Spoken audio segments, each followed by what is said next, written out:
আপনি দেখবেন পৃথিবীতে সেই মানুষ সবচাইতে বেশি কষ্টে থাকে যে কাউকে কষ্ট দেয় না। সে মানুষ সবচেয়ে দুঃখে থাকে যে কাউকে দুঃখ দেয় না।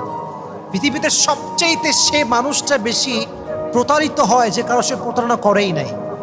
পৃথিবীর নিয়মটা হচ্ছে এইটা। তার মানে আপনি যত বেশি ভালো হবেন তত বেশি আপনাকে আল্লাহ তাআলা কষ্ট দিয়ে ঘিরে রাখবেন। কারণটা কি? এটা আল্লাহর সিস্টেম। আমরা কাউকে কষ্ট দিই না কখন? যখন ভালোবাসি। ভালোবাসলে আমরা কষ্ট দিতে চাই না, কিন্তু আল্লাহর সিস্টেমটা হচ্ছে আল্লাহ যত বেশি ভালোবাসে তত বেশি পরীক্ষা করে। আল্লাহ যত বেশি ভালোবাসে তত বেশি কষ্ট দেয়। কারণটা কি জানেন? কারণ আল্লাহ আপনাকে জান্নাত দিতে চায়। সুবহানাল্লাহ পড়েন।